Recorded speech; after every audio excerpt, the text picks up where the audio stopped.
Shabbat Shalom mga kapatiran dito sa Assembly of Yahuwah Philippines. Araw po ng Biyernes ngayon. Ngayon po ang aming araw ng pamamahinga.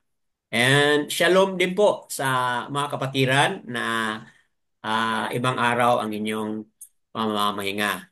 Mga kapatid, sa dakong ito, andito na tayo ngayon sa portion na tayo ay magbasa. Okay, we are going to have our Torah reading for today.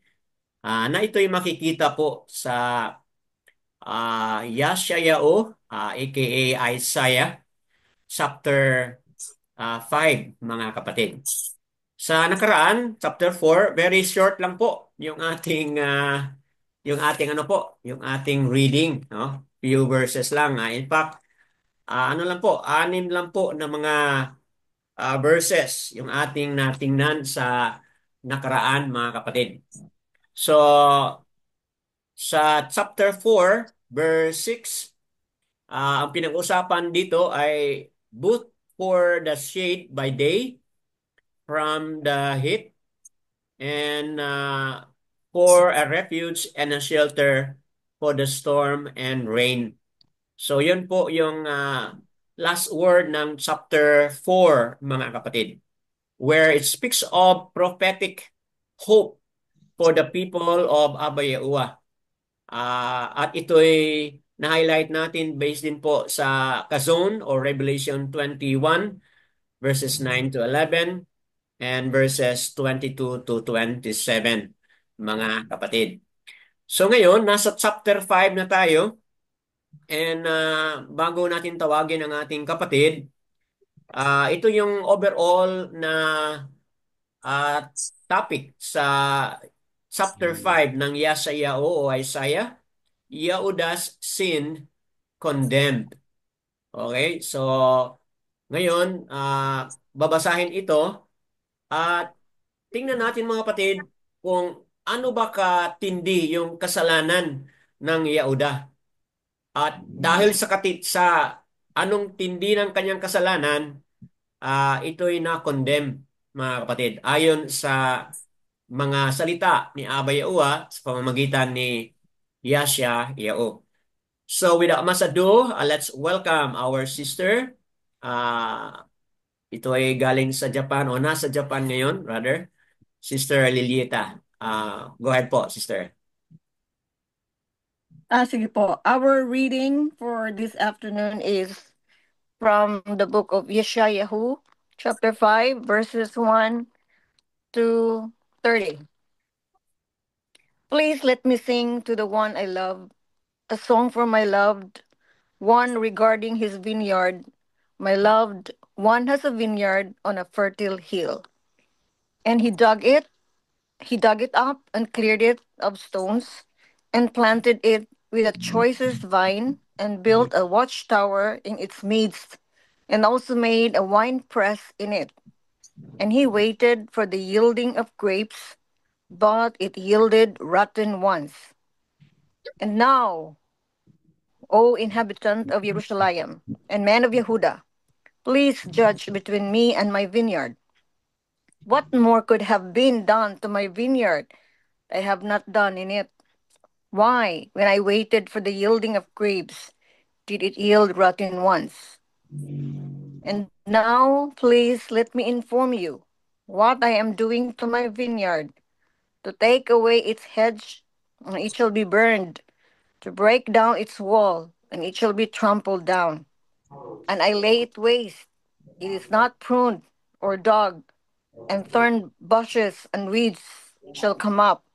And I command the clouds not to rain on it. For the vineyard of Yahuwah of hosts is the house of Israel, and the man of Yehuda is his pleasant plant. He looked for right ruling, but see oppression, for righteousness, but see weeping. Woe to those who join house to house, who add field to field until there is no room, and you are made to dwell alone in the midst of the land. In my hearing, Yahuwah of hosts, truly many houses shall be a waste, big and fine ones, without inhabitant. For 10 acres of vineyard yield one bath, and a homer of seed yields one ephah. Woe to those who rise early in the morning, pursuing strong drink, who stay up late at night, wine inflames them. And the lyre and the harp, the tambourine and flute and wine are in their feast, that they do not regard the deeds of Yahuwah, nor see the work of his hands. Therefore, my people have gone into exile, because they have no knowledge, and their esteemed men are starved, and their crowd dried up with thirst. Therefore, the grave has made itself wide and opened its mouth without law, their splendor and their crowd and their uproar, and he who is exalting within her shall go down into it. And man is bowed down, and mortal man humbled, and the eyes of the proud are humbled. But Yahuwah of hosts is exalted in judgment, and the Kadesh El is Kadesh in righteousness. And the lambs shall feed in their pasture, and strangers shall eat in the waste places of the fat ones. Woe to those who draw wickedness with cords of falsehood, and sin as with wagon ropes. Who are saying, let him hurry, let him hasten his work, so that we see it, and let the counsel of the Kadesh, one of Yeshua, draw near and come, so that we know. Woe to those who call evil good, and good evil, who put darkness for light, and light for darkness, who put bitter for sweet, and sweet for bitter. Woe to those who are wise in their own eyes, and clever in their own sight. Woe to the mighty to drink wine, and brave men to mix strong drink. Who declare right the wicked for the bribe, and the righteousness of the righteous they turn aside from him. Therefore, as a tongue of fire devours the stubble, and the flame consumes the chaff, their root is as rottenness, and their bosom goes up like dust. Because they have rejected the Torah of Yahuwah of hosts, and despised the word of the Kadosh, one of Israel. Therefore, the displeasure of Yahuwah has burned against his people, and he stretches out his hand against them, and smites them, and the mountains tremble. And their carcass is as fifth in the middle of the streets. With all this, his displeasure has not turned back, and his hand is still stretched out. And he shall lift up a banner to the nations from afar, and shall whistle to them from the end of the earth, and see, they come with speed, swiftly. Not one of them is weary or stumbling, not one slumbers or sleeps. Not a belt shall be loosened on their loins, nor the thong of their sandals be broken. Their arrows are sharp, and all their bows bent. Their horses' hooves shall seem like flint, and their wheels like a whirlwind. Their roar is like that of a lion. They roar like young lions, and they grow and seize prey and slip away with no one to rescue. 30. And in that day they shall grow over it as with the growing of the sea.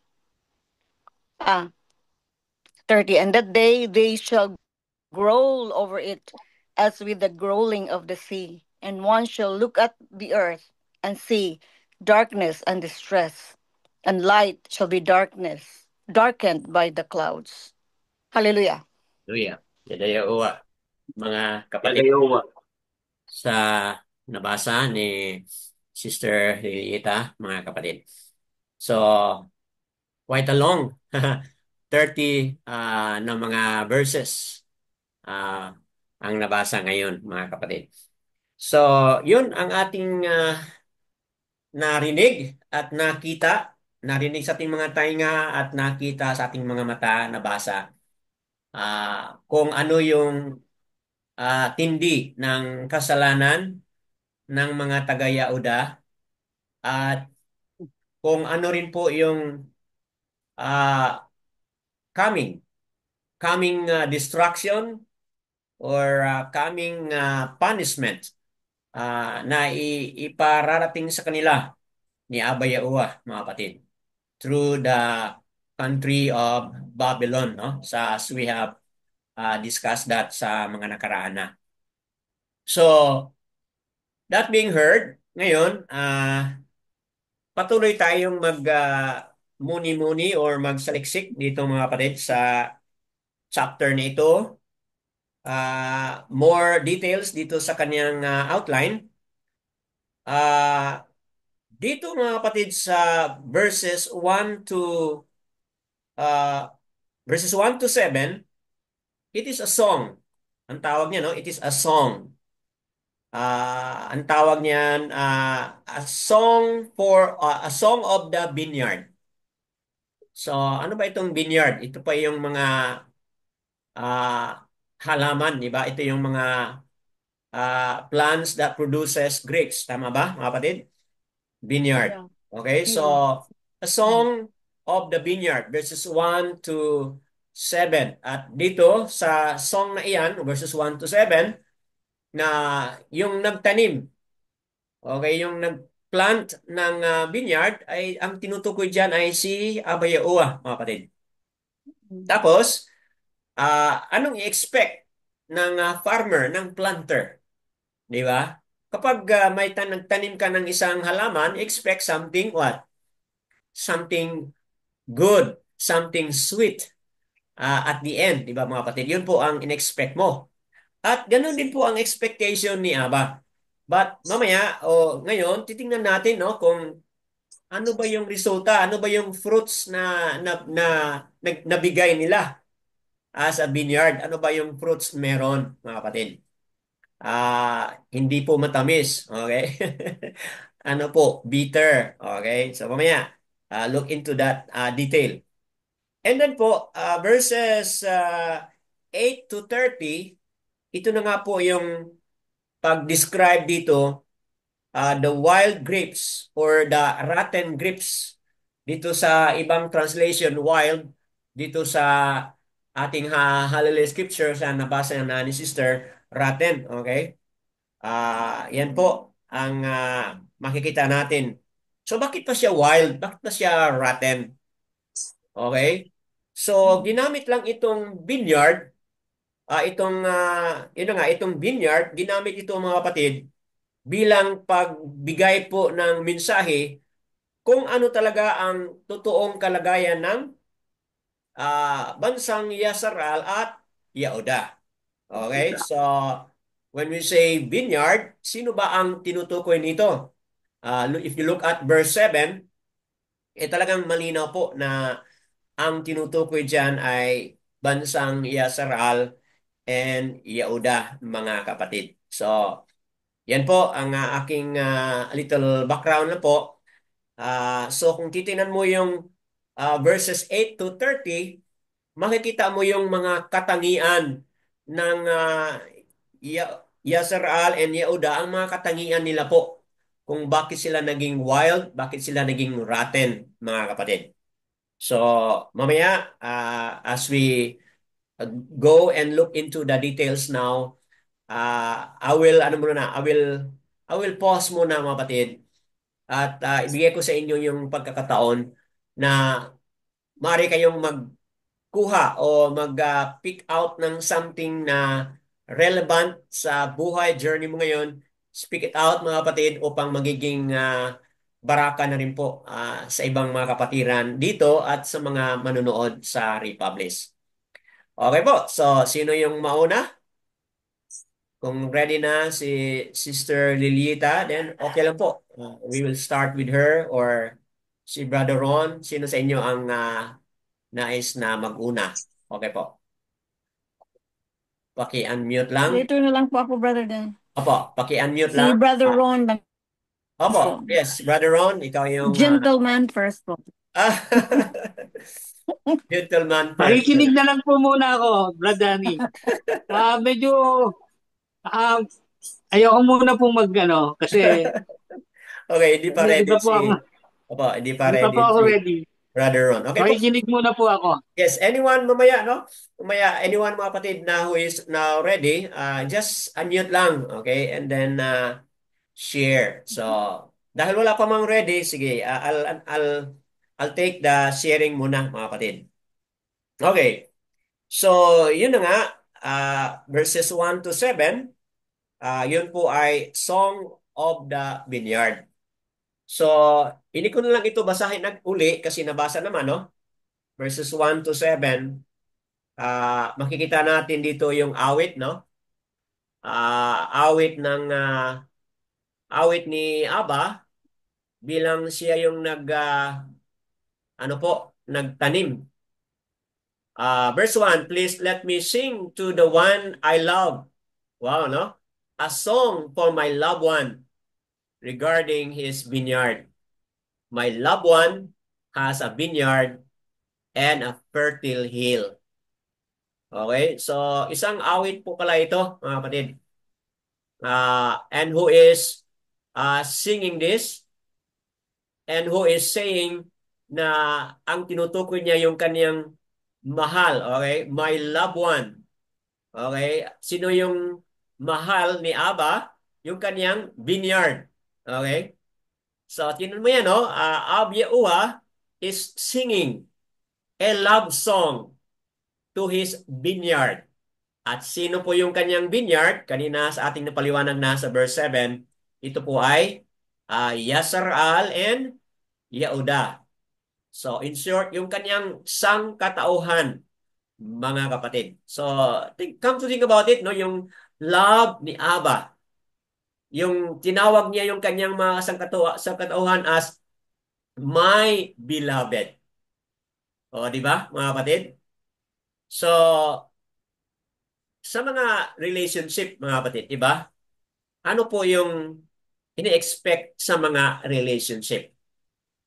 Kung ang lalaki ay mag-express ng kaniyang pagmamahal sa isang babae, di ba? Siyempre, may mga expectation din po, mga kapatid, on the part doon sa babae, di ba, mga kapatid? May mga expectation din na nawa ang kanilang relationship ay magdudulot po ng ano, ng something uh, Fruitful. something fruitful, something nice, something good, no? Yun talaga yung ini-expect ng mga relationship. At yung expectation na yun ay hindi malayo kay Aba Yahuwah. Meaning, nandoon din po yung expectation ni Aba, mga kapatid. O, tingnan mo yung verse 2, nililinisan niya, he dug it up and cleared it of stones, okay, planted with the choicest vine, okay, build at watchtower in its midst. So tingnan mo yung effort. Effort po mga kapatid ni Aba Yahuwah, how he planted, how he cared, how he tilled the land, mga kapatid. At yan, naglagay pa siya ng watchtower. Para saan po yung watchtower na yun? Merong someone po na magbabantay doon. Magbabantay para sa protection ng kanyang field, mga kapatid. Okay? So, come to think about the effort and yung kanyang ginawa, mga kapatid. And yet, tingnan mo anong nangyari sa verse 2. He waited for the yielding of grapes, but it yielded what? Rotten ones. So, see mga kapatid, nag-expect si Aba na sana sweet, sana best ang produce. Pero hindi po. Wild grapes o rotten ones ang na-produce, mga kapatid.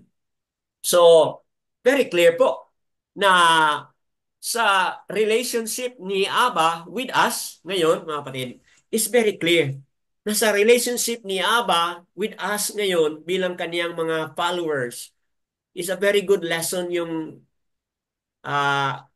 failure, kumbaga. Yung failure ng Yasaral, yung failure ng Yahuda is a great lesson sa atin ngayon.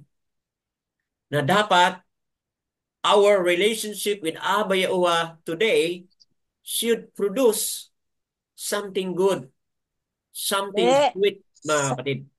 Dapat yun po ang magiging resulta dapat. So, yan, no? Bawat isa sa atin ay magmuni-muni po, mga kapatid. Mag-examine, yes. mag-saliksik, mga kapatid. Ang bawat isa sa atin dito. That being said. Okay, so yan. And then, I will pause muna. Kung meron nang ready dyan, I'll pause. And then, listen also from you.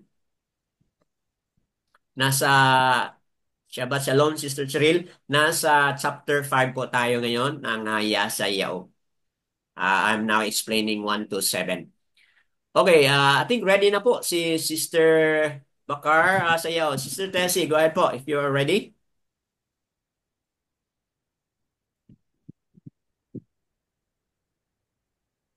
Okay. So, parang hindi pa, no? So, who else is ready now? Okay.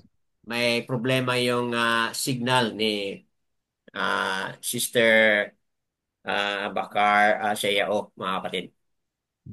Ah, Daniel, nasa ano po tayo ngayon? Opo. It's okay, sister. Daniel, nasa chapter 5 tayo ng Yeshayahu. Okay. O Isaiah. You wanna share something, sister? Cheryl, if you have, you just came in, but if you have something already, uh, okay lang po.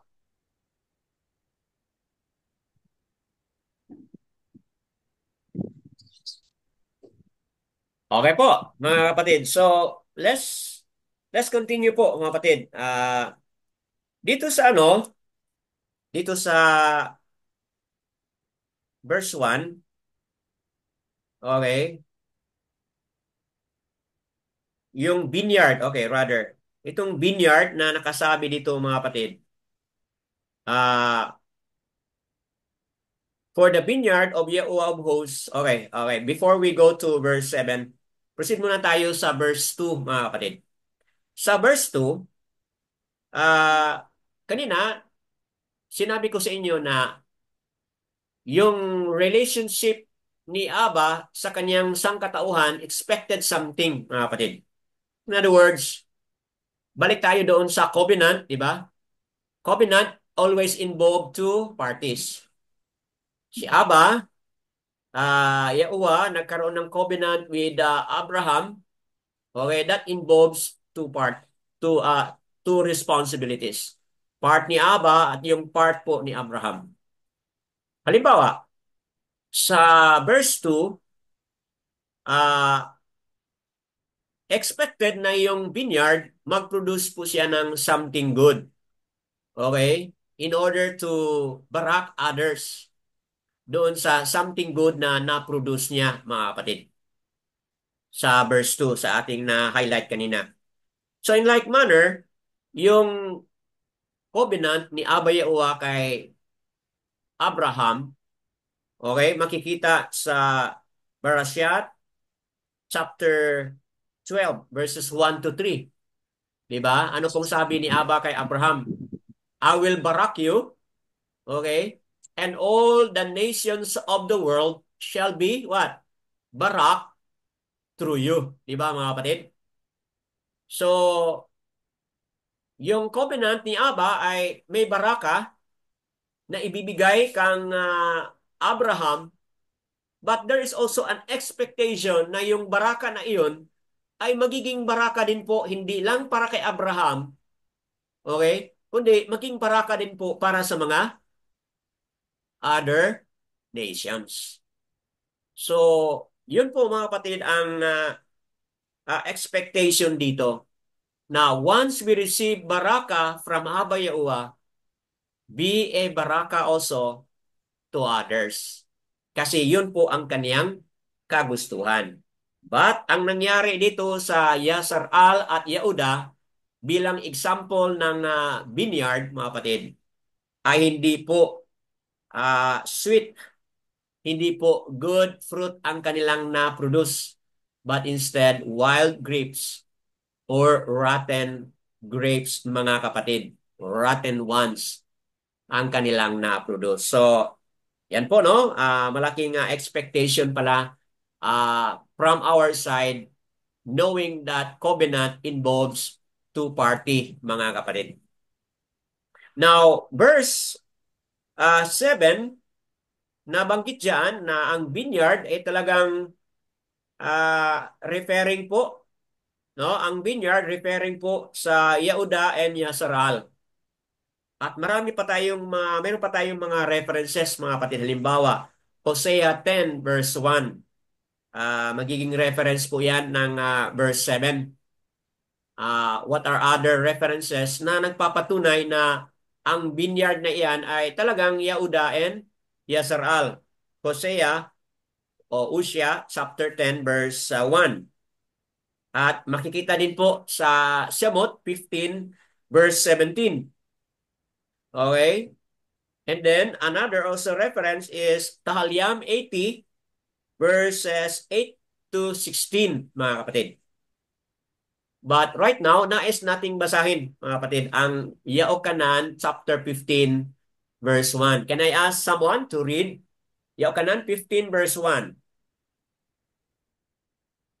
Anyone would like to read Yaokanan 15 verse 1, mga kapatid? Ano po ang nakasabi diyan?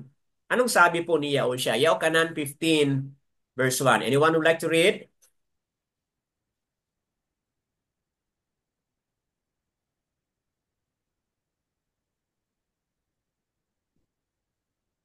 Okay po.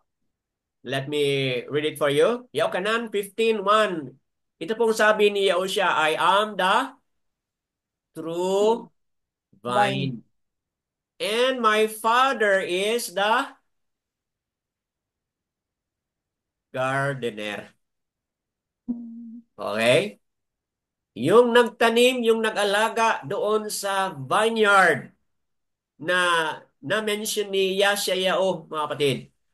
Chapter 5, verse 1 ay si Abba, mga kapatid. Si Abba, Yahuwah yon. At yun po ay word for word naglabas mula sa bibig ni Yahushua. Yaokanan 15 verse 1. Sabi ni Yahushua, I am the true vine. Si Yahushua ang puno ng ubas, mga kapatid. At ang tagapangalaga, ang nagtanim, ang nag-take care, ang nagpasimuno, ang nag-umpisa, o ang mga nag-alaga ay walang iba kundi si Abba Yahuwah. Siya po yung gardener. Okay? So, Ask ko lang, yes, Sister Diana, go ahead po. na-curious lang po ako, brother, kung paano maging, yung mapait na grapes, paano siya maging goods, ano po, yung fruit, magandang prutas po. Okay. So, sabi sa 15, verse 1, mag-bear fruits and he prunes po. Paano siya maging, maganda, hindi siya mapait? Okay. That's a very good question, Sister Diana. Anong nangyari? Bakit naging rotten, naging wild yung fruits ng vine? Okay? So, ah mamaya sa dulo, meron tayong mga paliwanag doon na merong 6 na wolves. Okay? Sa nabasa ni Sister Lilita, merong 6 na wolves. Wolves. Yung wolves na yon, kung titingnan mo yung pair wolves na yan, merong mga bad things na kanilang mga ginagawa. So yun po ang nagiging ah, resulta, Sister Diana, doon sa totoong buhay ng mga Yahuda at Yasharal. Yun po ang kanilang ah, mga gawa, mga kasalanan, as ating na-highlight kanina na chapter 5 ay mga kasalanan po ng Yehuda. So, ano po yun? Mamaya tingnan natin yung 6 na mga woes. Okay? So, Okay. yung 6 na mga woes na yun ang dahilan kung bakit ang produce ay rotten o ang produce ay wild. Okay? So, abangan natin mamaya, Sister Diane. patuloy natin nga comments i-discuss po with yun. sa sinabi ni Sister Dayan? Opo, Sister Corazon, go ahead po. Mayroon kang sagot?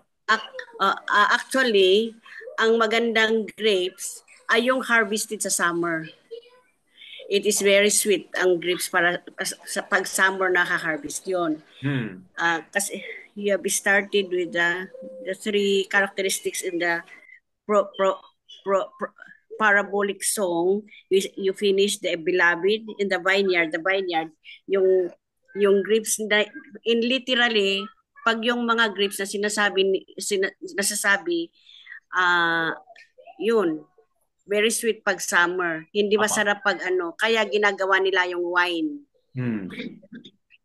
Hindi naman yung masyadong ripe, hindi na, parang yung katamtaman lang para maganda sa wine yung inaano nila. Ituloy ko for ikatatlong characteristics dito sa yung fertile hill. Kaya pala nung Hunter Valley is a country, wine country. Kaya pala na tama pala yung sinabi nito na kailangan yung sunlight a little bit slope. Kaya pala diyan yung mga vineyard nila naka-slope para pag uulan nag-drain yung mga tubig. Tama yung sinabi niya dito sa scriptures.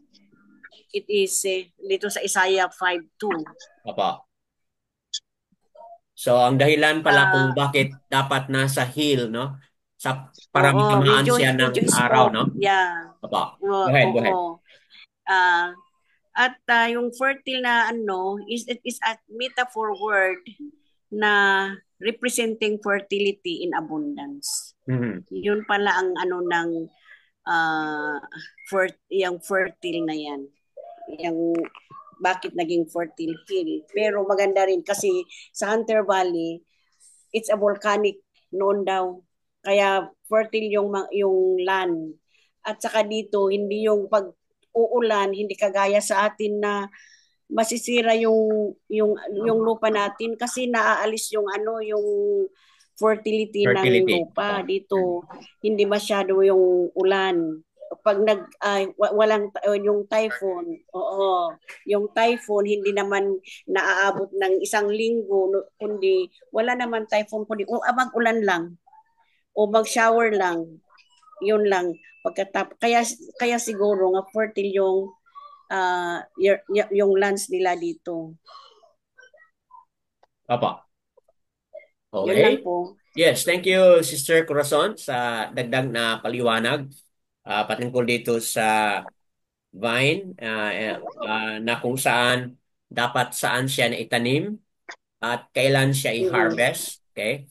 Upang magiging best ang kaniyang produce, it should have been harvested during summer. And then ayun, no? Gagawa sila ng wine out of it at maging matamis. Yung paliwanag ni Sister Corazon is explaining po yung natural na process, okay? Natural way of producing sweet grapes, mga kapatid. But take note na ito po ay isang metaphor, okay? When you say metaphor, ginamit po yung literal concrete na halaman o plants in order to describe yung katangian or situation po ng bansang Yasharal at bansang Yehuda, mga kapatid.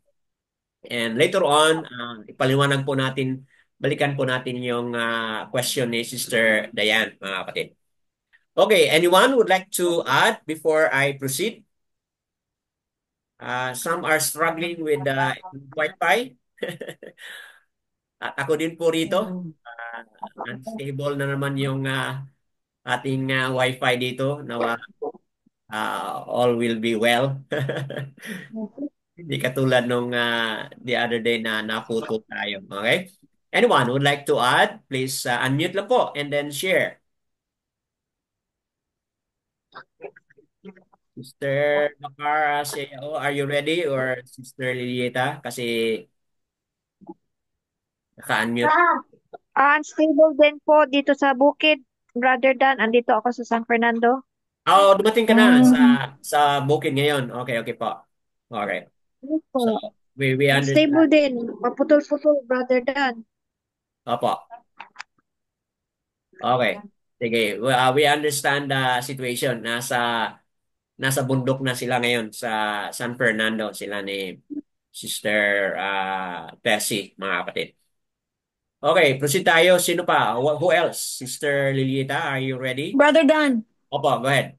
Brother Dan. Yes. Brother, may naano lang ho ako, parang parang may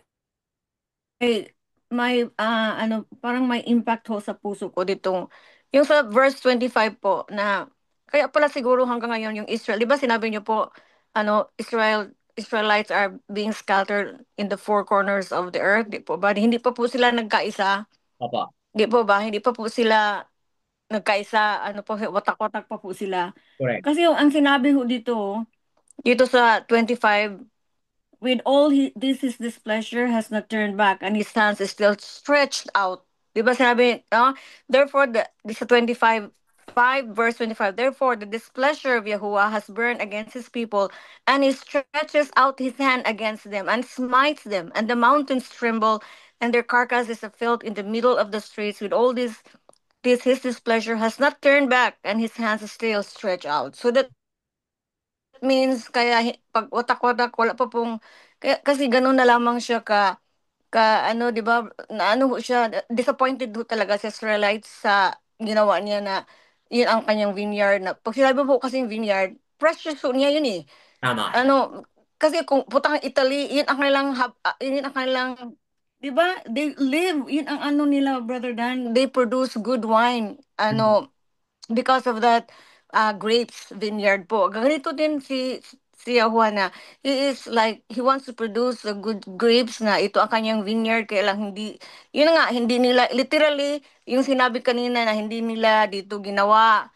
Opo. It means also na yung tayo, hindi sila sumunod sa Torah, na hindi Mm. nila yung paano ang yung step na step sa Torah, paano yung right rulings, hindi nila inano, kaya they don't produce sweet grapes, kaya bitter grapes, kaya nagalit po siya. Hanggang ngayon po, ito further than, yung Yes, stretch out pa rin, hindi pa rin ni Yahuwah, yung mga correct. taga-Israelites. Kaya hanggang ngayon, they're still scattered. Tama. Yun po ang naano ko, Brother Dan. Yes, you're right, Sister Lilieta. Hanggang sa ngayon, okay, scattered pa rin yung kanyang displeasure, nandyan pa rin, no? Dahil nga hindi rin sila bumalik, okay? They failed to also come back, okay? Mamaya, balikan natin yan. Ang kanilang response doon sa Torah word, rejected. They rejected it, mga kapatid. So, kaya dahil dyan, continuous pa yung kanyang displeasure, yung displeasure ni Abba sa kanyang sangkatauhan na Yasser who are scattered, ay nandoon pa rin mga kapatid. It's because they have not come back. Okay? So, mamaya balikan natin 'yan. How can we also apply that sa ating buhay, mga kapatid? So, mamaya let's proceed doon sa kanyang mga further implication. Okay po. So, proceed tayo sa verses 3 to 4. Yan, no? Hindi ko na lang yan i-explain, no? 3 to 4. You can look at it for yourself, mga kapatid. Now, verses 5 to 6 use image of a foreign invasion, and it is a natural destruction. Okay? Kung tingnan mo yung verses 5, mga kapatid, ang tinutukoy pala nito, merong darating po na invasion or judgment to take away its heads, and it shall be burned, to break down its wall, and shall be trampled down. O di ba mga kapatid, ito yung ginawa ng Babylon, mga kapatid, di ba? Ito yung ginawa nila sa Jerusalem, mga kapatid. Kinubkob nila ang Jerusalem, hanggang sa they destroy the wall and they burn the city. Diba mga kapatid? So, verse 5 is really a prophetic kung ano yung i-allow ni Aba na mangyari sa kanyang siyudad sa bansang Yehuda, kung ano yung i-allow niya dahil nga, okay, they did not produce good fruit, okay, or good grapes, mga kapatid. But instead, yung buhay nila ay bitter, mga kapatid. Look at verse 6. Ganun din po ang verse 6. And I lay it waste. Okay? See? Nagiging waste ang kanyang sangkatauhan. It is not pruned or dug and thorn bosses, and weeds shall come up, and I command the clouds not to rain on it. So nakita mo mga kapatid kung ano yung gagawin ni Aba? Aba will not till the land. Aba bilang gardener, he will no longer till the land. He will allow the thorn bosses, yung mga wild grass, wild plants to overpower the vineyard, mga kapatid. Yung weeds po. Yung weeds, opo. At yung ulan, Aba will stop the rain of giving rain to this land. Ibig sabihin mga kapatid, yung ang kanyang ano po, ang kanyang awa ay talagang may hangganan din po, kapatid. May limit din po. Kung ang awa ni Aba ay hindi nating, if we continue to reject, if we continue to ignore yung awa, yung favor ni Aba, mga kapatid. Okay? Brother Danny, Mag-suffer din po tayo. Go ahead, Brother Ron. Brother Danny. Opo. Ang pagkakaintindi ko po dun sa hindi niya napapaulanan is yung pong wisdom and knowledge. He will no longer open their wisdom and knowledge dun sa mga taga-Israel tsaka sa Yehuda na patuloy na gumagawa ng kasamaan. Ano nakalagay po dito, woe to those who call evil good. Kumbaga, because they turn it 360 degrees. Yung mga yung Torah ni Abba Yahuwah is masyado nilang minali. Apa. Masyado nilang kinontra. Kaya kumbaga yung pong pagpapaulan is something like a form of statement or a idiomatic word that knowledge and wisdom will not come to the people of Israel. Hahayaan niya na po na kumbaga para hayaan niya na maligaw na since gusto nilang maligaw. Kaya yun po ang magiging aral sa atin. Tama. Na yung pagtitiwala ni Abba, kasi po dun po sa sinabi na tinanim niya yung kanyang to the one I love, tinanggal niya yung mga bato, yung weeds dun sa vineyard or dun sa halamanan para itanim yung kanyang mga piniling ang implikasyon po nun is nagtiwala po si Abba. Siya ang unang nagtiwala sa atin na tayo ay magiging mabuti. At kaya lang po nung tayo ay matanim na, kumbaga hinayaan niya na po tayo. That is, yun po yung ating free will. Nandun na po yung binigyan niya tayo ng kalayaan kasi naiano na po tayo naitanim na tayo sa lupa upang lumago. Kaya lang tayo pong mga ang Yisrael po at saka ang Yehuda is sobrang tigas ng ulo. Opa. Kahit na po pinakita na sila ng paulit-ulit na himala ni Abba, mas ginusto po nilang sundin yung kanilang mga palatuntunan or panuntunan. Yung kanilang mga sariling yung mga sarili nilang ginawang batas, mga palot how do you call it, parang yung law and order po. Papa. Rules and regulation masyado nilang inilayo kasi nga naging palalo, naging yung mga Pariseo, na sa kanila po nanggaling ang tao masyadong nagmamapuri sa kanyang sarili. Tama. Di ba yun po ang napag-aralan natin ano? Kahit ano pa yung marating sa buhay. Baka nido sa paa ni Aba Yahuwah, hindi ka pwedeng humalik. Hmm. So dapat ganun po tayo ka-humble sa harapan niya. Dahil wala naman po tayong kapangyarihan katulad niya. And yet the people of Yehuda and Yisraelis, because of alam nilang mahal sila ni Aba, nagpalalo sila. They overthink everything. They overdo everything. Kaya po naligaw eh. Kaya po tayo damay eh. Kaya po yung paganism nag-set in eh.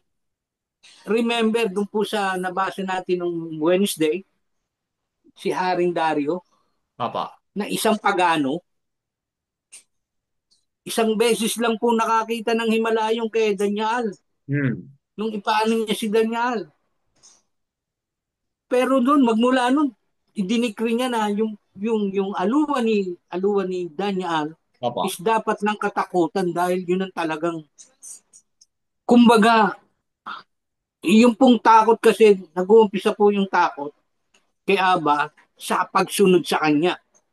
Pagka po natakot tayo sa kanya, ibig sabihin susunod tayo sa kanya. Tama.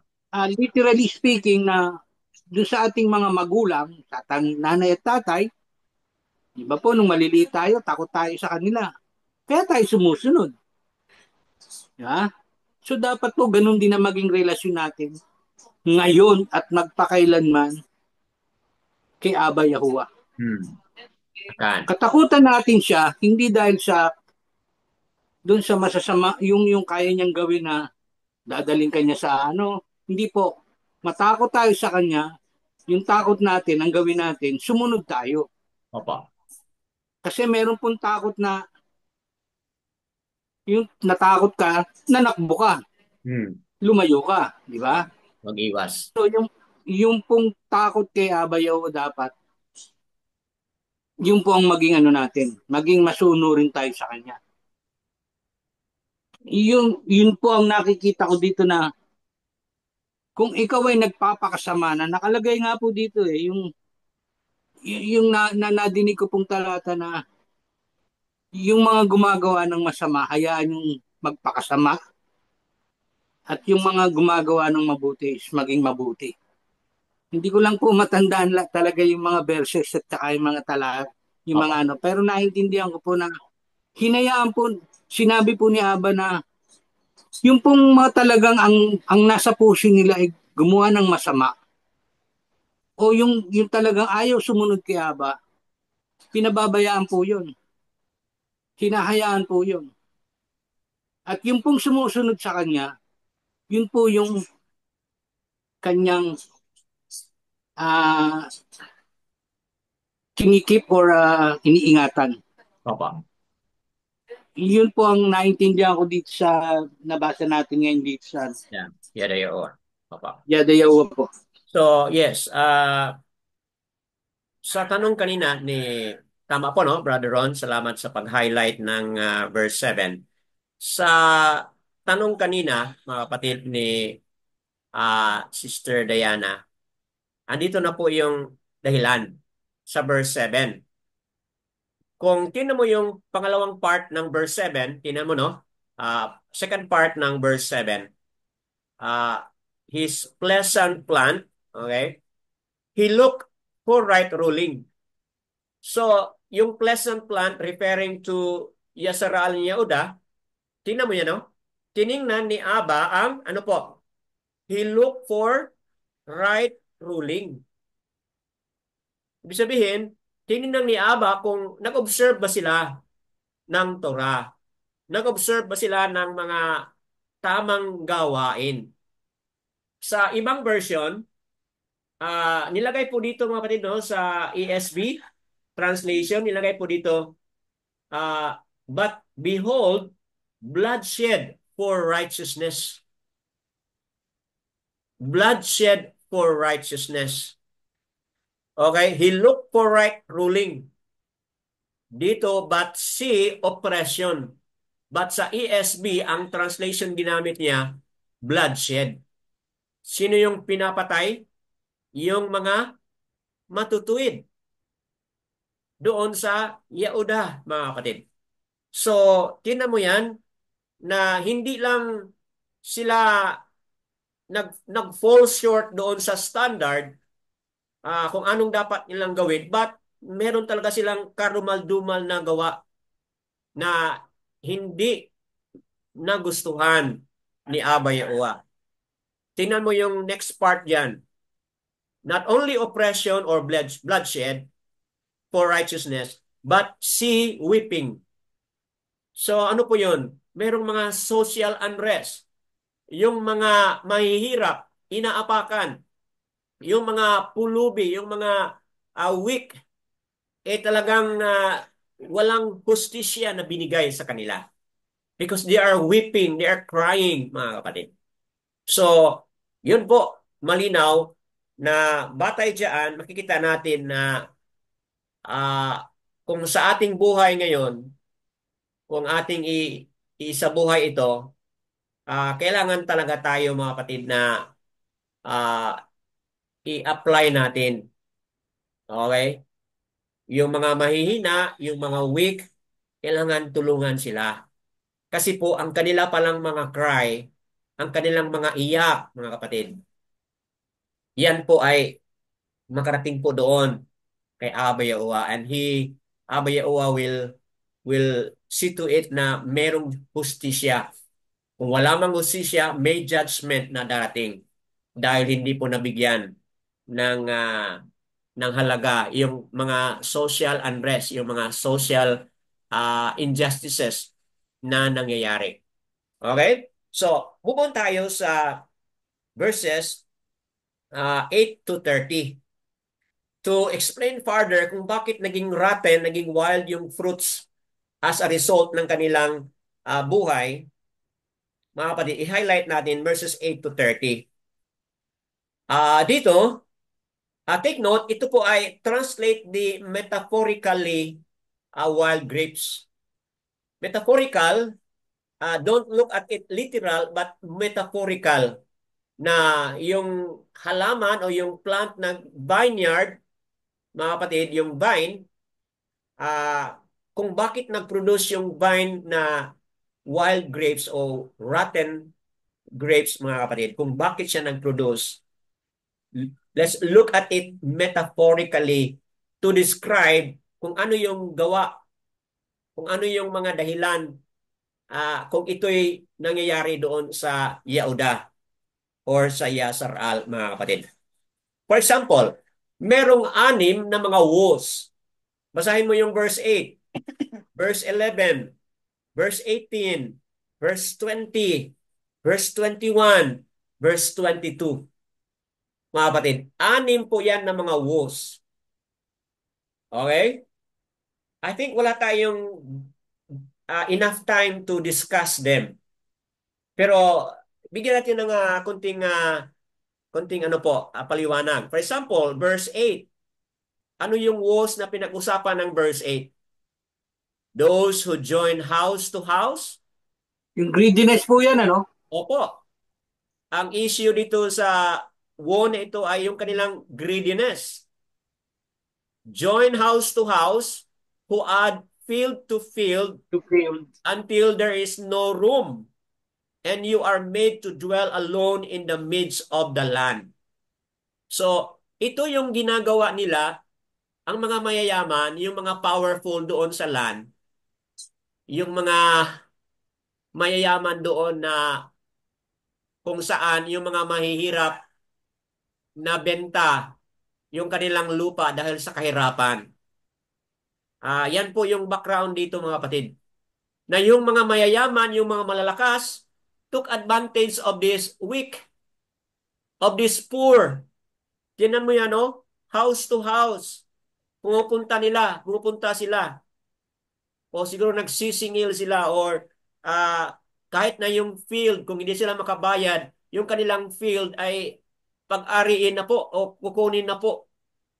Si ganun po yung iyak o sigaw ng mga mahihirap dito, mga kapatid. So, yan, woe. Sabi ni Aba, woe to you. Kasi yun ang ginawa ninyo sa mga mahihirap. At meron tayong background dyan, mga kapatid, sa Leviticus 25:23 na kung saan practice po pala yan ng Torah na kapag ang isang lupa ay naibenta, mga kapatid, dapat on the 50th year, yun ang tinatawag na Jubilee. On the 49th year, yan po ay isauli doon sa original na may-ari. Opo, isauli po yan doon sa original na may-ari upang masakan niya po yung lupa na yon sa 2 taon. 49th year and the 50th year, mga kapatid. So, ibig sabihin, yung lupa na yon ay maaring magamit po ng original na may-ari upang sa kanya mabigyan po siya ng at least kunti namang ah, hanap buhay, mga kapatid, na maibigay sa kanya. So yun po pala yung practice. But dito, hindi po. All the more they grab field. So kaya tama yung sinabi mo, Brother Ron, na this is an example of greediness. Okay? So ayaw ni Aba na ang kanyang sangkatauhan ay magiging greedy. But dapat maging ano po tayo? Okay, mapagbigay. Di ba po yan yung ah, similar to gluttony? Opo, kung sa pagkain, yes, tama po. Kumbaga, para bang napakatimawa mo na, gusto mo lahat iyo. Oo nga. So, Di ba po, tawag doon, timawa eh, di ba? opo, Brad. Para bang nasa hapag tayo ng pagkain. Hindi mo pa nauubos yung nasa harapan mo. Hinahamid mo na yung nasa lamesa. Tama. Aray. So, tingnan mo yung verse 10, mga kapatid. Verse 10. For 10 acres of vineyard yield 1 bath, and a homer of seed yields 1 ephah. Okay, so yun na nga, nung example natin doon na acres of land na yung sa kanila, pero yung ibang mahihirap, kinukuha pa, mga kapatid.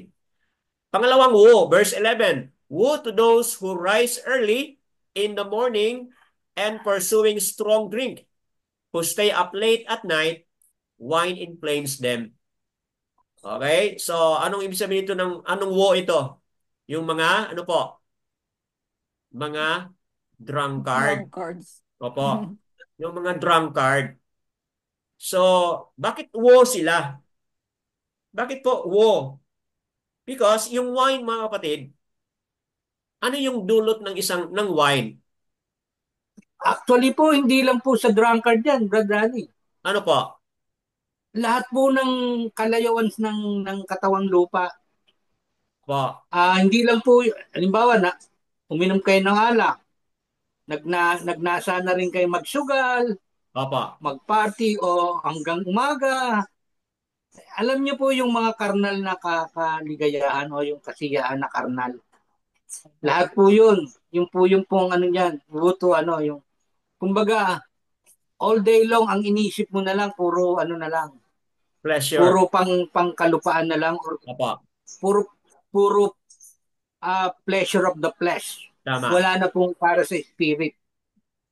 So, yung pong spirit nando na sa alak. opo. Napunta na sa alak. So, yun mga kapatid, no? Strong drink. And then, di ba mga kapatid, kapag if you are observing, kapag mga towards gabi na mga kapatid, di ba? May mga lugar na kung saan doon nag-inuman yung mga tao kahit gabi na, di ba mga kapatid? Then yung alak, yung spirit ng alak na yan, mga kapatid, di ba? Magdudulot po yan ng ano, di ba? Ng hindi magandang mga pangyayari. Driving home na lasing na, di ba? Ano yung maging resulta, mga kapatid? So ang pinakapunto dito kung bakit woe ito sa kanila, itong mga who are drunkard and involved into uh, mga makamundong mga kapatid, is because refusal to think. Di ba? If you are already intoxicated with all of these things, mga kapatid, no? Hindi lang alak, but ibang mga bagay pa, di ba? That will that will that will impact our critical thinking, di ba mga kapatid? So Yes. kung hindi na tayo makapag-isip ng tama, so wala na mga kapatid, di ba? Yung ating mga decision, puro mali-mali na, di ba mga kapatid? May Okay? follow-up po yan doon sa verse 12, Brad Danny. Opo.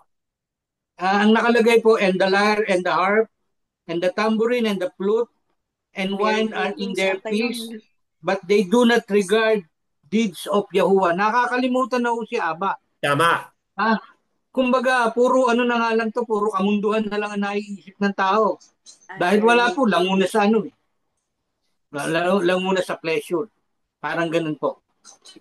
And take note, tama. Take note mga kapatid, itong feast na pinag-usapan dito, yung regular na yearly feast nila, mga kapatid, na kung saan tumutugtog ng mga instrument, ngunit, mga kapatid, tingnan mo yan, they do not regard, okay?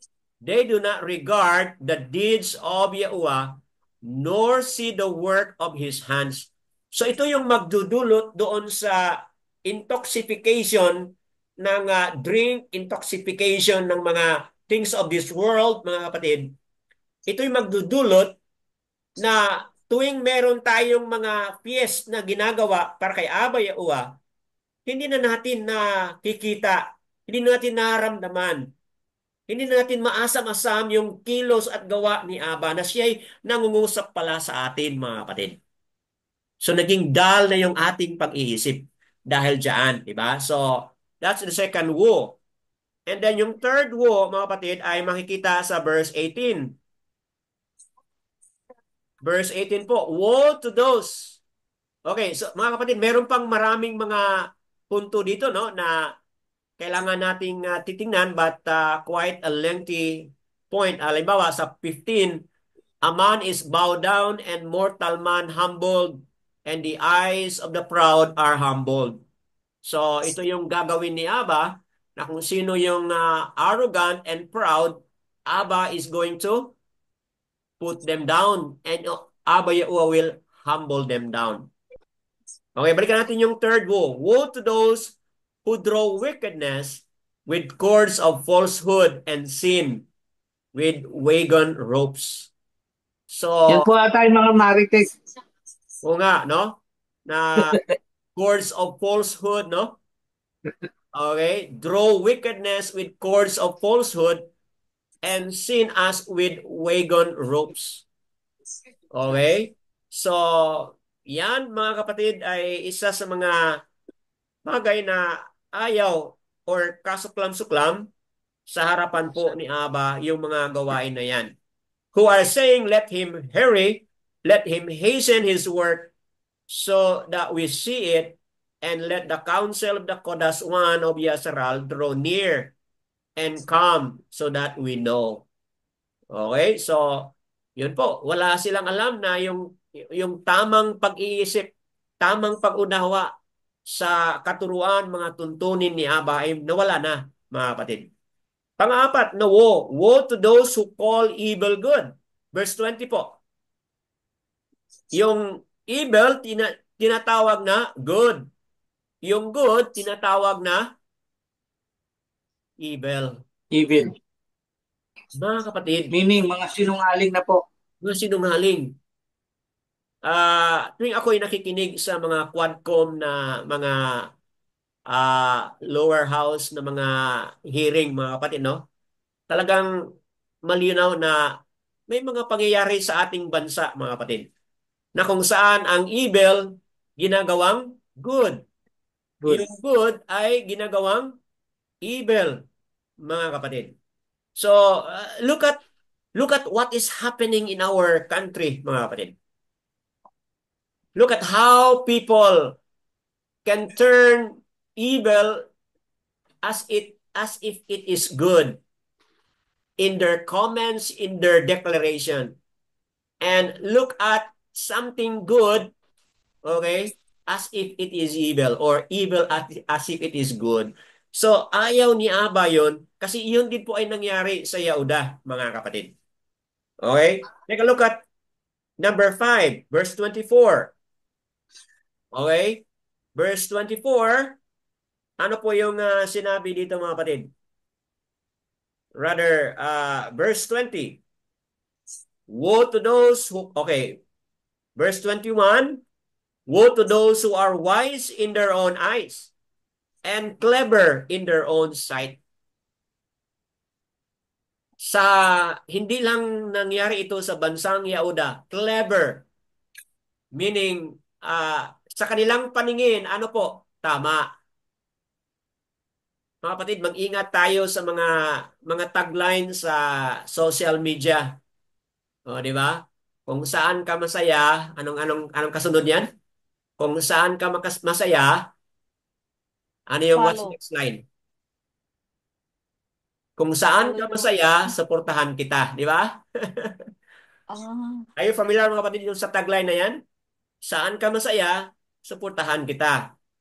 Sabi sabihin, kung ikaw ay masaya dito, dahil sa tingin mo yan ay maganda, di ba?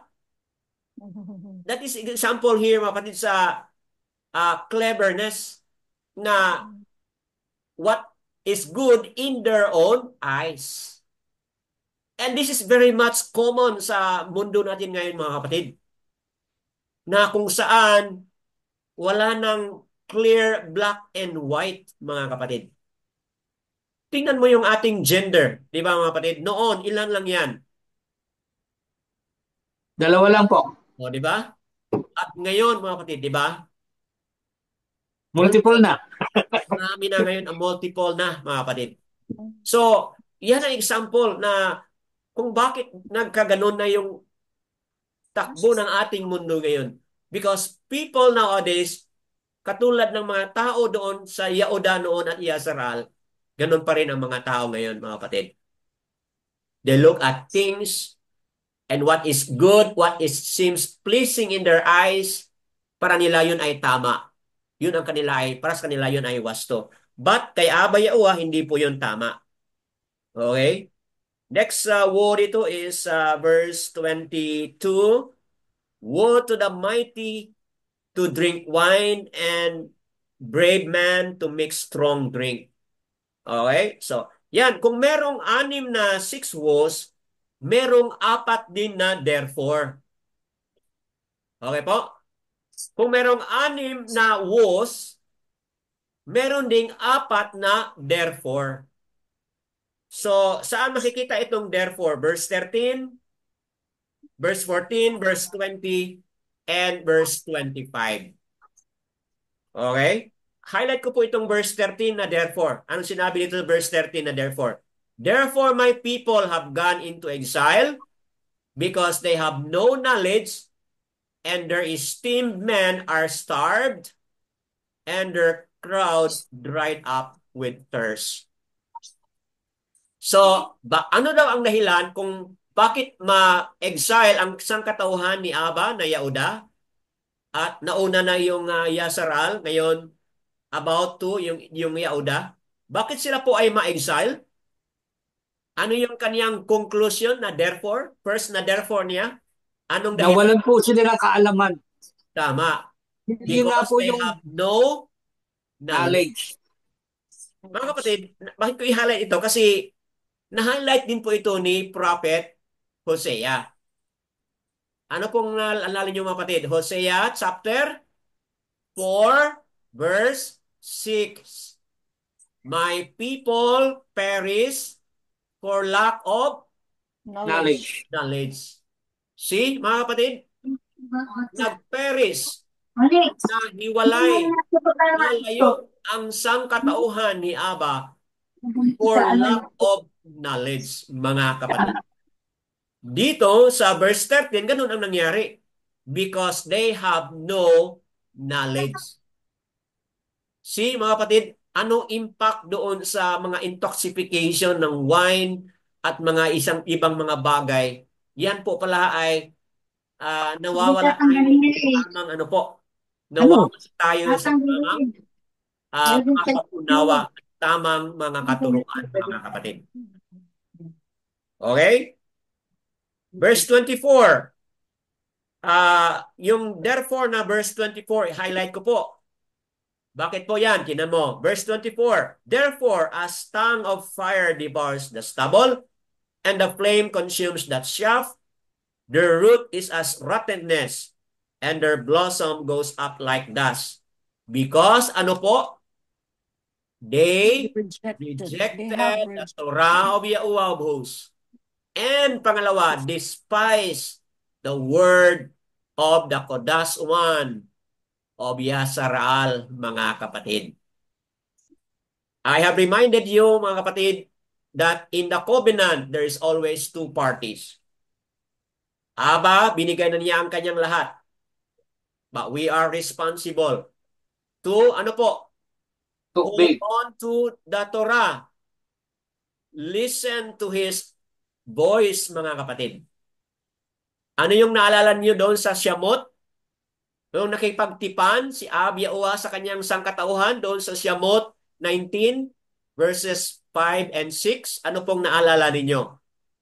Anong dalawang Yahudiat word doon? Shama and Shamar. Ano po yung Shama? Hear His voice. Obey. Hear His voice. Yung Shamar, ano po yun? Keep His commandments.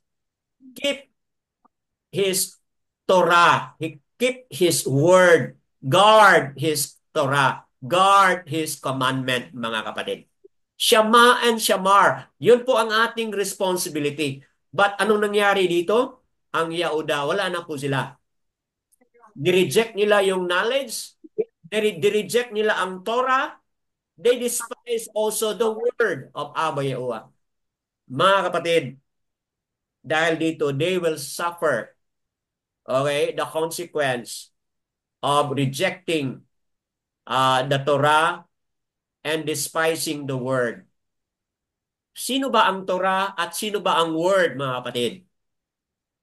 Diba? Walang iba kundi si Yahushua po. Yahushua is the living Torah. Yahushua is the living word, kapatid. So, that being said, ano kaya, no? Ano kaya, mga kapatid, itong ating mga napag-usapan dito? Let me pause here and listen for more sa inyo, mula sa inyo. Meron pa kayong idagdag, mga kapatid, bago ako magtapos? Anyone else would like to add? Yes, go ahead po. Nagulan ako, si Yahushua, living Torah. Ano po yung sinasabi niya? Siya yung tinapay, siya yung tubig. Nagulan ako. Oh, Yung yes. sinasabi niya, tinapay pa yung Opo, sister, si Yahushua,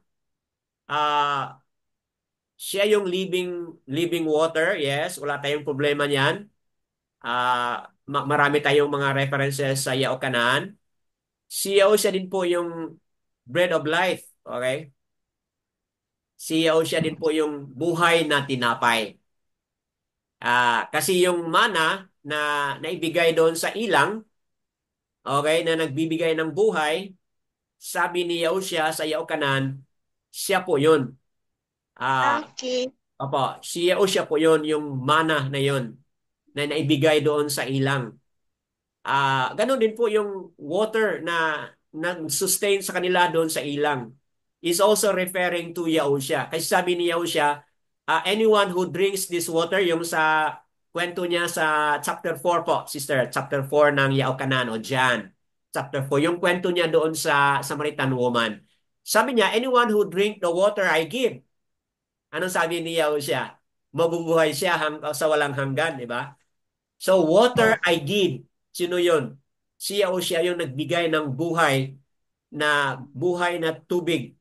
Na kung tanggapin natin ang kanyang mga salita at sumunod tayo sa Torah, sumunod tayo sa kanyang mga salita, talagang mabubuhay tayo. Kasi nga, Yahushua is the living Torah, the living law, and Yahushua is the living word, mga kapatid. So, I think meron tayong mga teaching video yan sa nakaraan, kaya lang hirap ko nang makita, malocate yung mga references natin. Okay po. Thank you po. Thank you for the interaction, Sister Diana. Anyone else would like to interact, question, share, and add something? Go ahead po, Sister Cheryl. Parang struggle yung Wi-Fi, but whatever available Wi-Fi dyan, go ahead po. Speak it out, Sister.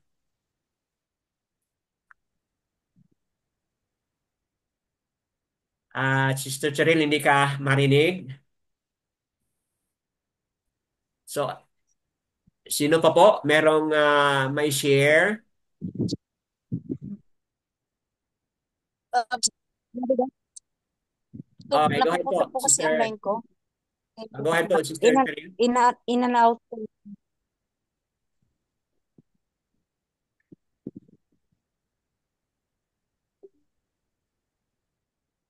You wanna say something? Oh, okay. Mga kapatid,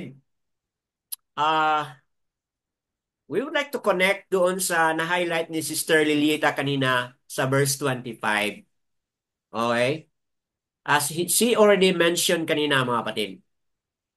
Isa sa mga therefore ito. Therefore, verse 25, the displeasure of Yahuwah has burned against his people and stretched out his hand against them and smites them. And the mountains trembled, and their carcass is as filled with middle of the streets.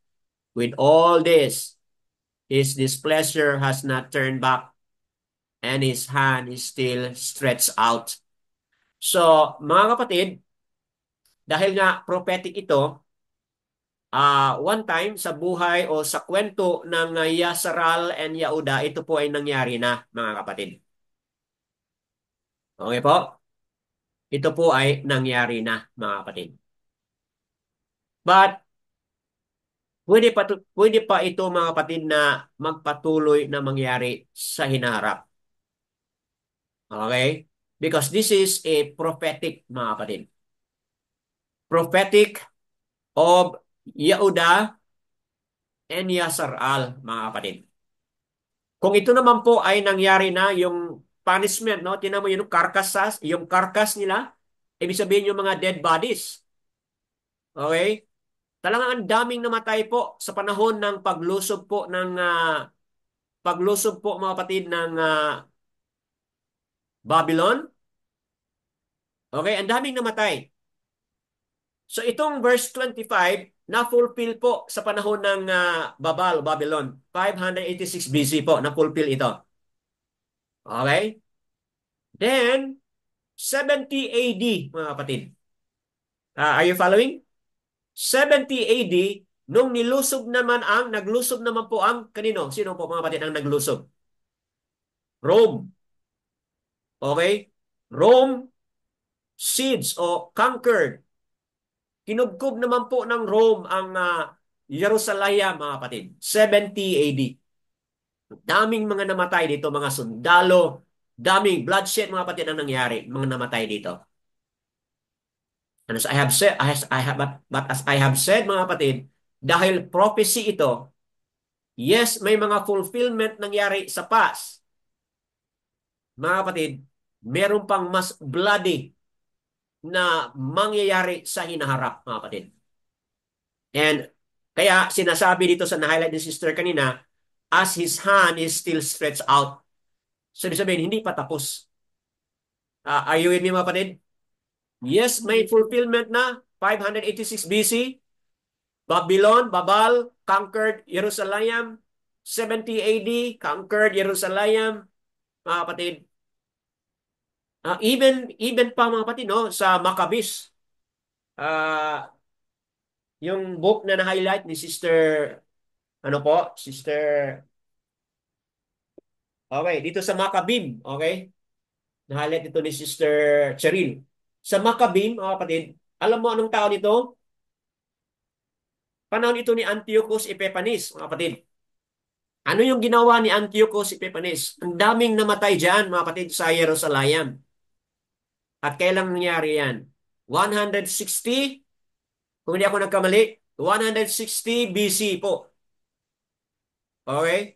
160 to 167, hindi ko very clear sa mind ko, but yun ang aking nalala. That was the time of Antiochus Epiphanes. At ang dami rin pong namatay diyan, mga kapatid. Okay? Daming mga bloodshed nangyari diyan sa Jerusalem na yan. See? So, yan. Then, 70 AD, nangyari na naman yan, mga kapatid. So, we are still looking forward for another fulfillment dito sa chapter 6, verse 25. It might be that there would be more bloodshed na mangyari yan. Saan natin makikita yan, mga kapatid? Doon sa Ezekiel 36. Another prophecy yan na kung saan mas grabe pang bloodshed o dugo na magdanak sa Jerusalem, mga kapatid, before the end comes. Yun po ay isa pang prophecy na hinihintay pa yan, mga kapatid. Okay, so that being said, what is this to us, mga kapatid? Sa ating buhay ngayon. Ano ito para sa ating buhay ngayon? Okay? Tignan mo, in verse 30, and in that day they shall growl over as it with the growling of the sea. And one shall look at the arats and see darkness and distress, and light shall be darkened by the clouds. So ito po ay isang prophetic na meron pang mas grabing mangyari. Darkness at gloom and distress na mangyari dyan, mga kapatid. So, that being said, nais ko pong magtapos tayo doon sa tanong kanina ni Dayan. Paano po ito ma-relate sa ating buhay ngayon? Upang maiwasan natin, mga kapatid, na tayo ay mag-produce ng rotten or bitter na fruit, mga kapatid. Paano po natin maiwasan yun? As an application po sa ating buhay ngayon. Having reflected Yahuda and Yasaral, ano nangyari sa kanila?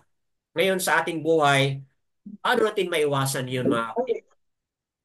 Ang sagot natin, mga kapatid, ay balik tayo doon sa Yohanan 15.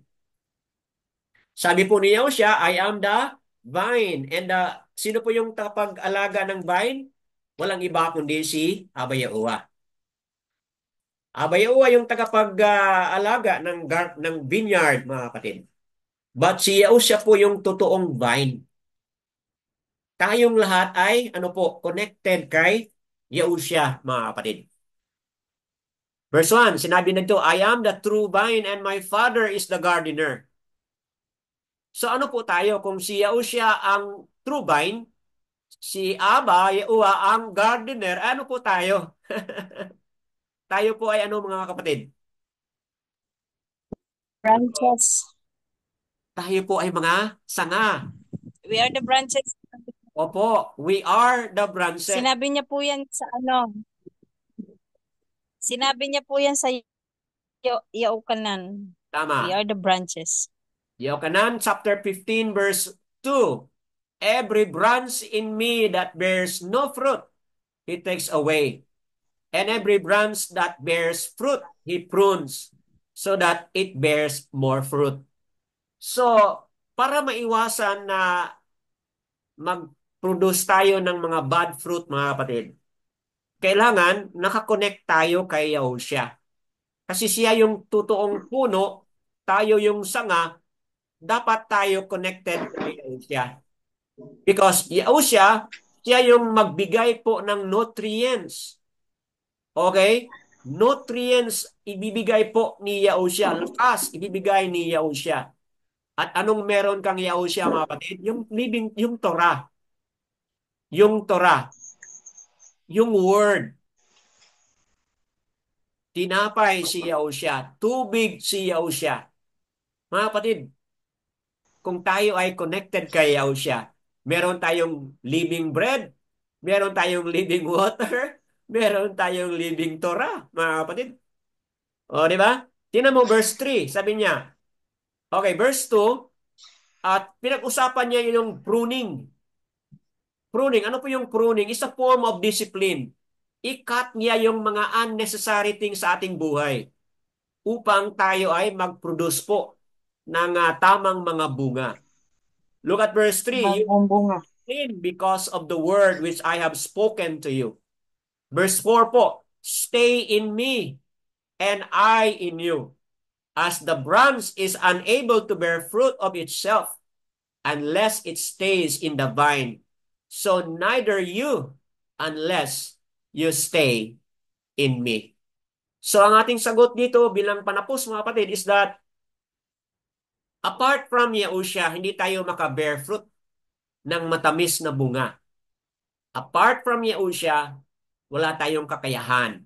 So dapat tayo lagi ay connected kay Yahushua mga kapatid. Look at verse 5. I am the vine, you are the branches. He who stays in me and I in him bears much fruit, because without me, you are able to do nothing. Wala tayong magawa, mga kapatid, apart from Yahushua. Ito po yung sagot.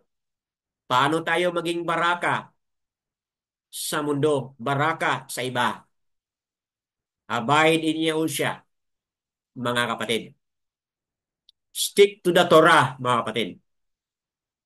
And then live according to the Torah. Live according to His Word. Yan po, mga kapatid. Anyone would like to add something before tayo magtapos? Paki-unmute lang po and then share something if meron kayong idagdag before we end, mga kapatid. Brad Danny, may tanong lang po ako. Opo, Brother Ron. Doon po kasi sa dati kong pinanggalingan na kongregasyon, yun daw pong mosaic law, wala na pong visa yon. Pagdating po ni Yahushua Masaya, baga binago po lahat na parang sinasabi nila na wala nang bearing yung mosaic law dun sa Old Testament, because Yahushua Masaya has set a new Torah. Pero ang alam ko po, ang nababasa ko ngayon at nadidinig ko is Yahushua Masaya doesn't change, or It doesn't change, apa. doesn't change. What Yahushua Masaya did was to teach the Torah Apa. from the Old Testament, dun po sa Mosaic Law, to the New Testament. Yun lang po ang gusto kong i-clarify. Apa. Na, kumbaga, parang mali ata yung nadinig ko sa kanila na katulad po ng mga biblical, yung mga bawal na pagkain sa Hallelujah Scripture. In the New Testament, kumbaga, binaliwala na po nila lahat yun dahil ang sabi nila, bingless na daw or binaraka na ni Yahushua Masaya ang lahat ng pagkain. Parang sinasabi nila na lahat ng kinakain natin, lahat yan dadaan sa tiyan, lalabas sa So, kumbaga, yung pong mga bawal doon sa Torah, ang mga pagkain na hindi dapat kinakain ng pagdating sa New Testament is hindi na bawal. Katulad po ng baboy, yung mga isdang walang kaliskis, yung mga crawling creatures sa ilalim ng dagat, katulad ng hipon, sugpo, hindi na daw po bawal yun dahil binless na nga po yun. Iba daw po yung pagkain na ipinagbabawal sa in the New Testament. Something like that. Brother Ron, sagutin natin, no? Sagutin po natin. Yung Matthew 5:17, malinaw po yon, Brother Ron, na hindi na-abolish ang Torah. Okay po? Matthew 5:17. Pumarito at hindi na-abolish Hindi niya inalis. Hindi niya inalis. Okay?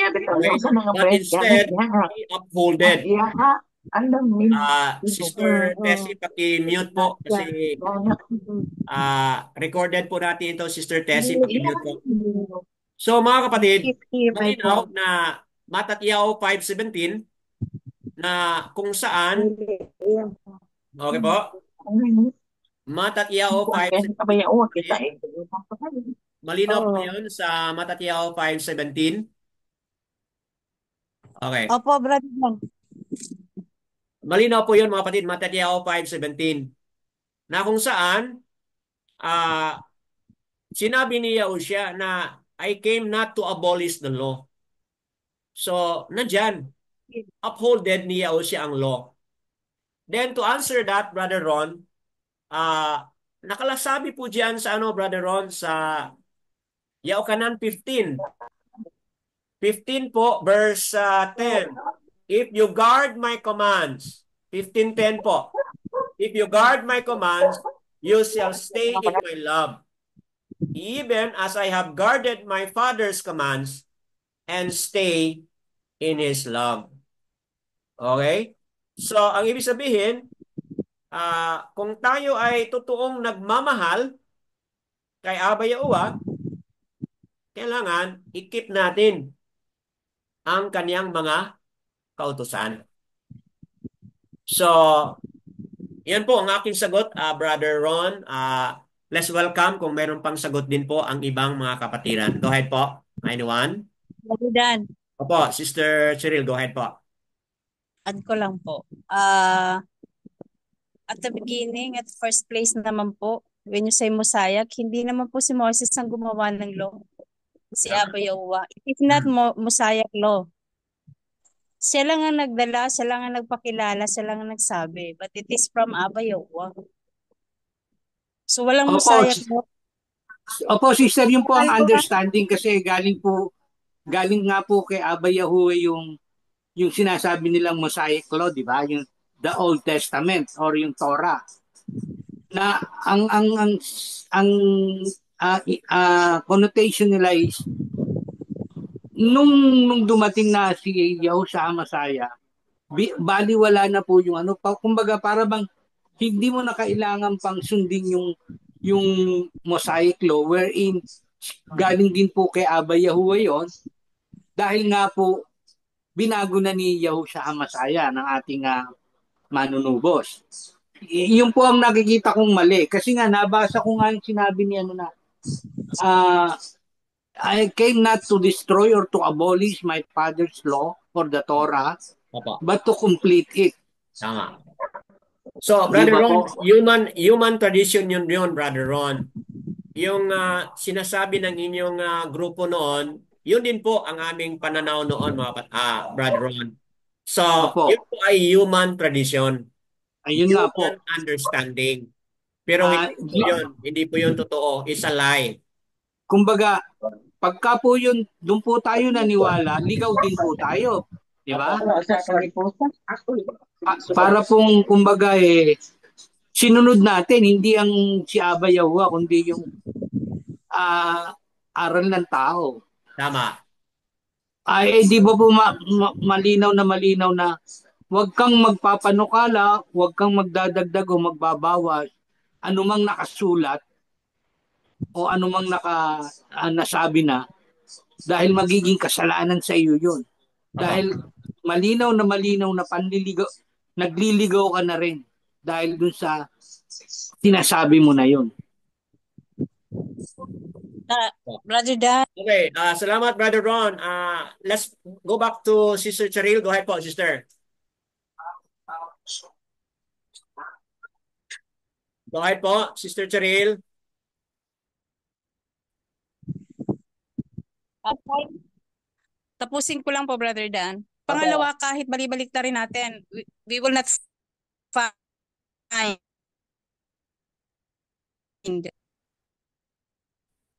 anything na sinabi ni Yahuwah.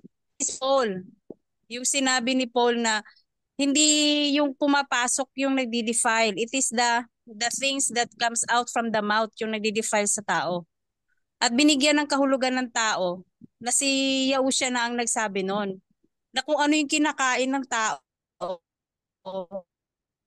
ay basta ipanalangin at pinagpasalamat ay pwede nang kainin. Si Paul po ang nagsabi noon na it doesn't defile the man, enters his body, but it is the things that comes out from his mouth does defile the man. Ang tao ang nagbigay ng kulay doon sa sinabi ni Paul. Binigyan ng kahulugan. Pangatlo po, when we are kung nailit na po tayo, ilitan na po tayo, we don't need to go back. When go back, we go back. Kasi parang hindi tayo usad, para tayong sumasayo ng tsa-tsa. Alam niyo po yung tsa-tsa, uusad ka, atras ka, uusad ka, atras ka. When we move forward, we can look back, pero we can never go back. Kasi pag nag-look back tayo, doon natin makikita yung mga pagkakamali ng bawat isa. Doon natin makikita kung ano yung dealing ni Aba Yahuwah sa atin through Yahusha. Doon natin makikita kung saan tayo papunta. Pero kung babalik tayo, tatalikod tayo sa forward. Kasi wala pong nag-forward o nag-backward na hindi tumalikod sa harap. So, wala rin pong nag-forward na hindi tumalikod sa likuran, sa nakaraan. So when we go forward, we go straight. We don't need to go back. Kasi kung babalik-balikan po natin kung ano yung mga dati natin, we won't go forward. Hindi mo mangyayari sa atin yung gusto ni Aba. Yan. Pero kung mag-go forward tayo, lahat ng gusto mangyari ni Aba ay mangyayari. Kaya po nangyari yung kahapon para po magkaroon ng kulay ang ngayon. At kung bakit po may bukas, dahil meron po tayong ngayon. So always forward, always forward. Learning is forward, not go backing. Yeah. Sister, i-confirm ko lang po kay ano yon. I'm not trying to tell everyone na yung pong kinonfirm ko lang na doon sa nadinig ko sa dati, mali po pala.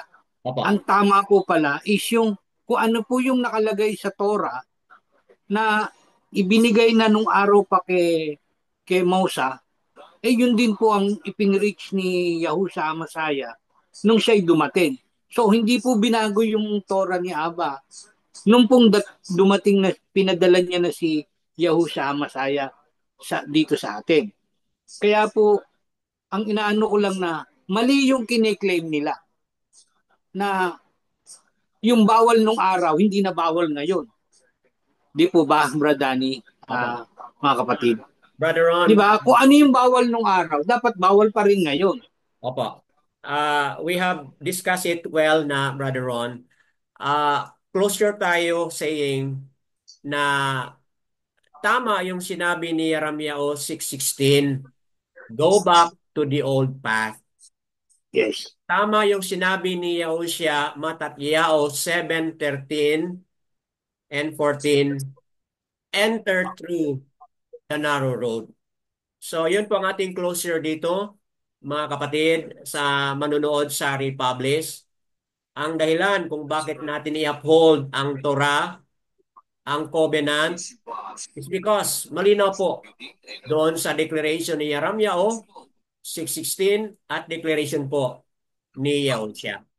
So, yan po. And there is only one Torah, and Torah is eternal, mga kapatid. Yadaya Owa sa sharing na meron tayo ngayon at pangungusap ni Aba sa bawat isa sa atin. At this time, tayo po ay magtapos kasi ang lakas po ng ulan dito sa akin ngayon and baka mawawala na po yung signal. Okay. So let me end saying, kayong mga manunood sa Republish, nawa, bigyan ninyo po ng pansin, ang totoong pangalan ni Aba Yahuwah. Yahawa. Yahuwah po. Nakasaksak yan eh. Yun ang Totoong pangalan.